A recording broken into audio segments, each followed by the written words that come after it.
നമസ്കാരം. മലയാളി വാർത്തയിലേക്ക് സ്വാഗതം. കെ ശൈലജ മത്സരിക്കാനുണ്ടെങ്കിൽ മുഖ്യമന്ത്രി സ്ഥാനം തന്റെ കയ്യിൽ നിന്ന് പോകുമോ എന്ന പേടി പിണറായി വിജയൻ സഖാവിനുണ്ടോ? സ്ഥാനാർത്ഥി നിർണയവുമായി ബന്ധപ്പെട്ടുള്ള റിപ്പോർട്ടുകൾ പുറത്തു വരുമ്പോൾ പൊതുജനങ്ങൾക്കുള്ളിൽ ആദ്യമുയരുന്ന ചോദ്യമാണിത്. തെരഞ്ഞെടുപ്പ് ഏത് തന്നെയായാലും തങ്ങൾ ഉണ്ടാക്കിയെടുത്ത നേട്ടങ്ങളുടെ അവകാശവാദങ്ങൾ ഉന്നയിക്കുന്ന CPM-ന് സഖാക്കന്മാർക്ക് കെ ശൈലജയുടെ പേര് പരാമർശിക്കാതെ പോകാൻ സാധിക്കാറില്ല. തകർന്നടിയാൻ ഇന്നൊരു ആരോഗ്യ മേഖല ഇവിടെ ഉണ്ടായിട്ടുണ്ട് എങ്കിൽ അങ്ങനെ ഒരു ആരോഗ്യ മേഖലയെ കെട്ടിപ്പടുക്കാൻ നട്ടെല്ല് വിരിച്ച് പെണ്ണൊരുത്തി ഉണ്ടായിരുന്നു എന്നുള്ളത് യാഥാർത്ഥ്യമാണ്. സഖാക്കന്മാർ സ്നേഹത്തോടെ ടീച്ചർ അമ്മയെന്ന് വിളിക്കുന്ന കെ ശൈലജയുടെ പ്രവർത്തനങ്ങൾ അത് പറയേണ്ടി വരും. എന്നാൽ അവകാശവാദങ്ങൾ, നേട്ടങ്ങളൊക്കെ എണ്ണിപ്പറയാൻ കെ ശൈലജയെ ഓരോ തിരഞ്ഞെടുപ്പ് സമയത്തും പ്രചാരണങ്ങൾക്ക് വേണ്ടി കൂട്ടുപിടിക്കാറുണ്ടെങ്കിൽ പോലും ആ പേര് സ്ഥാനാർത്ഥി പട്ടികയിലേക്ക് എത്താറില്ല എന്നുള്ളതാണ് യാഥാർത്ഥ്യം. പാർട്ടി ഒരിക്കലും തന്നെ ഒതുക്കി നിർത്തിയിട്ടില്ല എന്ന് വളരെ ആത്മവിശ്വാസത്തോടെ കെ ശൈലജ മാധ്യമങ്ങളോട് പറയാറുണ്ടെങ്കിലും പാർട്ടി നടപടികൾ കാണുമ്പോൾ അതൊരു ഒതുക്കൽ നടപടിയെന്ന് പലപ്പോഴും തോന്നാറുണ്ട് എന്നുള്ളത് മറ്റൊരു യാഥാർത്ഥ്യം.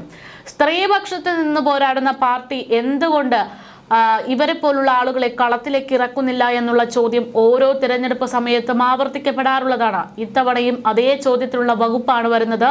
കെ ശൈലജയെ മത്സരിപ്പിക്കുന്നില്ല. ഇത്തവണയും കെ ശൈലജ മത്സരിക്കാനില്ല എന്നുള്ള തീരുമാനത്തിലേക്ക് എത്തിയതായിട്ടാണ് സൂചനകൾ.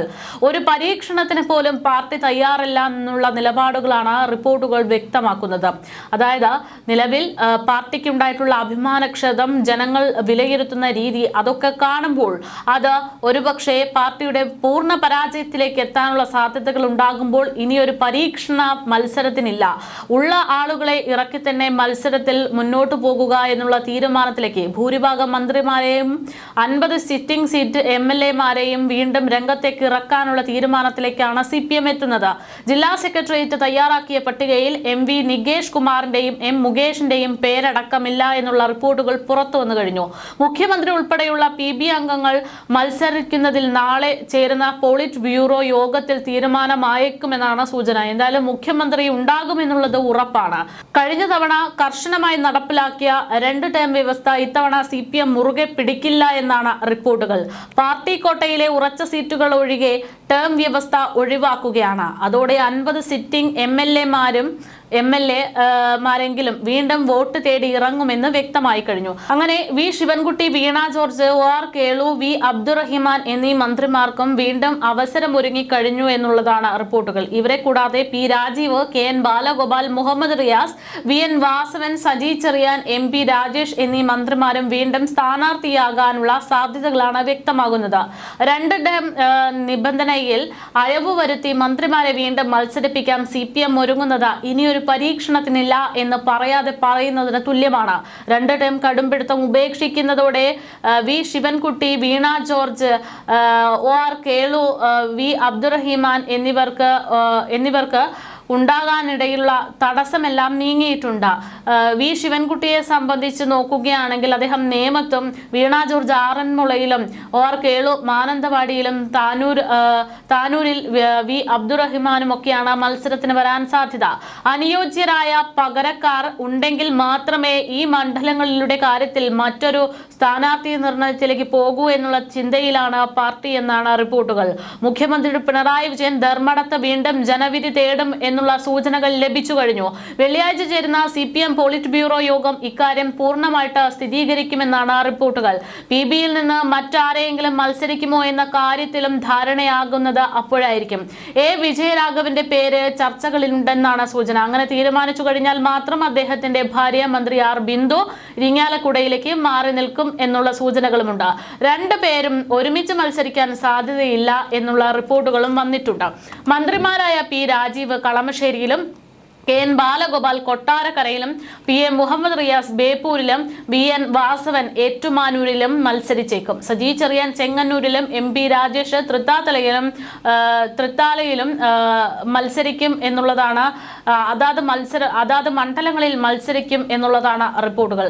സംസ്ഥാന സെക്രട്ടേറിയറ്റിന്റെ ഭാഗമായവരെ മന്ത്രിസഭയിൽ ഉൾപ്പെടുത്തിയാൽ സംഘടനാ രംഗം ദുർബലമാകുമെന്നുള്ള അഭിപ്രായം നേരത്തെ തന്നെ പാർട്ടിയിൽ ഉണ്ടായിരുന്നെങ്കിൽ പോലും കഴിഞ്ഞ മന്ത്രിസഭാ രൂപീകരണ സാഹചര്യത്തിൽ അക്കാര്യങ്ങൾ പരിഗണിച്ചിരുന്നില്ല. ആ സമീപനം തുടർന്നാൽ കൂടുതൽ സെക്രട്ടേറിയറ്റ് അംഗങ്ങൾ മത്സര രംഗത്തേക്ക് വരും എന്നുള്ളതാണ്. 2 ടേം നിബന്ധനകളുടെ പേരിൽ കഴിഞ്ഞ തവണ മാറി നിന്ന തോമസ് ഐസക് തിരുവനന്തപുരം, ആലപ്പുഴ ജില്ലകളിലെ ഒരു മണ്ഡലത്തിൽ മത്സരിച്ചേക്കാനുള്ള സാധ്യതയുമുണ്ട് എന്നുള്ളതാണ്. 2021 ഇതുപോലെ തന്നെ മാറി നിന്ന EP ജയരാജൻ സീറ്റ് ആഗ്രഹിക്കുന്നില്ലെന്ന സൂചനകളും പുറത്തു വന്നിട്ടുണ്ട്. അതേപോലെ 2 ടേം നിബന്ധന ബാധകമാകാത്ത KK ശൈലജയ്ക്ക് പകരം ജയരാജൻ തന്റെ പഴയ മണ്ഡലത്തിലേക്ക് വരും എന്നുള്ള സൂചനകളാണ് പുറത്തു വരുന്നത്. എന്തായാലും ഇത്തരത്തിൽ തിരഞ്ഞെടുപ്പിന്റെ പിരിമുറുകുകയാണ് എന്ന് പറയേണ്ടി വരും. എങ്ങനെയെങ്കിലും ഇപ്പോൾ നഷ്ടപ്പെട്ടിരിക്കുന്ന തദ്ദേശ തിരഞ്ഞെടുപ്പിൽ ഉണ്ടായിട്ടുള്ള ഒരു തിരിച്ചടി അത് മാറ്റിയെടുക്കണം എന്നുള്ള നിലയിലേക്കാണ് കാര്യങ്ങൾ പോകുന്നതെന്നാണ് റിപ്പോർട്ടുകൾ. പാർട്ടിക്ക് ഉണ്ടായിട്ടുള്ള വലിയ അഭിമാന ക്ഷതമായിട്ട് തന്നെയാണ് തദ്ദേശ തിരഞ്ഞെടുപ്പ് കാലഘട്ടത്തിൽ ഉണ്ടായിട്ടുള്ള തിരിച്ചടി പാർട്ടി വിലയിരുത്തുന്നത്.